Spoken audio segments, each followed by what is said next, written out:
The character known in BattleTech history as Janos Marik, the Mad Tyrant, was born as Janos Ricard Thaddeus Marik in 2957 as the eldest son of Stephen Marik, who was the sole heir to then Captain General Thaddeus Marik II of the Free Worlds League. His siblings are composed of his younger brother Henton and his youngest sister Sylvia, with him having very cordial relations with both, especially Henton, as the two brothers were almost inseparable, with the eldest leading them in countless childhood schemes and adventures that doubtlessly drove their father to distraction. Outspoken and easily offended, Janos was also known as honorable and honest to a fault, thus making numerous friends whenever he went, friendship that he valued in the years to come. Janos Marik came of age during a difficult time for the Free Worlds League, which was brimmed with internal dissension due to conflict between the Captain General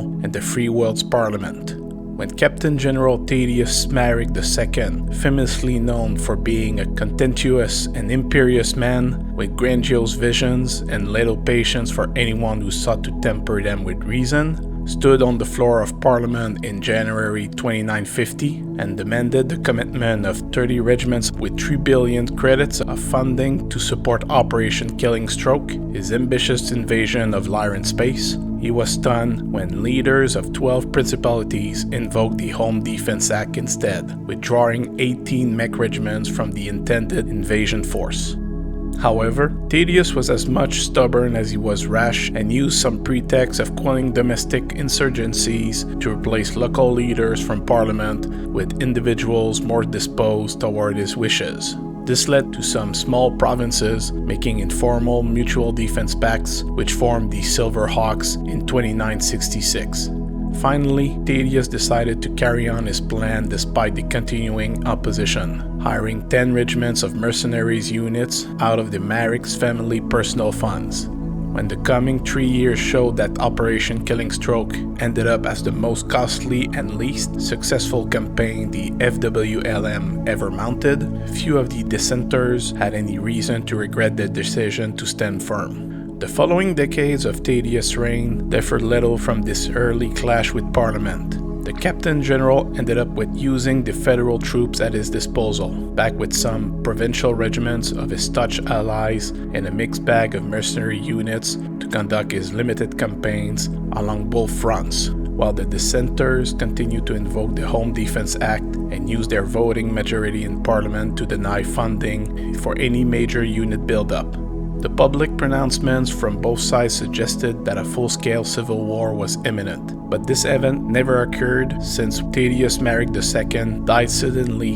in 2963 from drowning during a holiday on the remote world of Conakry.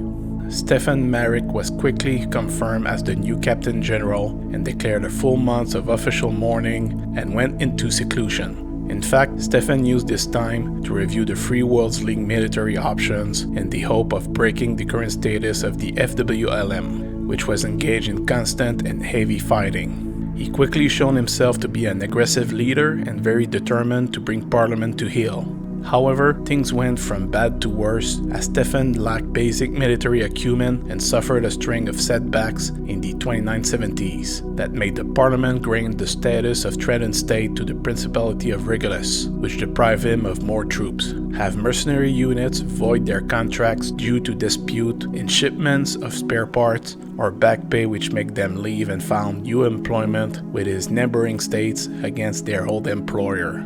Unwilling to make any conciliatory gestures to obtain an agreement with Parliament, barbs and threats were exchanged instead as both Lyran and Capellan forces sought to take advantage of an increasingly paralyzed FWLM and thus were attacking more worlds of the Free Worlds League. Brought up during those times of polarization between the provinces of the League and interference with the war efforts against both Steiner and Liao, Janos' view of the matter at the time was that both the Parliament bitterness against the Mariks and the stubbornness of the Captain Generals were a major factor that greatly contributed to the impasse. Even at this young age, Janos was determined to do something about it and create a strong and united league. Both him and Henton shared their grand plans for when Janos will become Captain General and cure their league of the ills that beset it.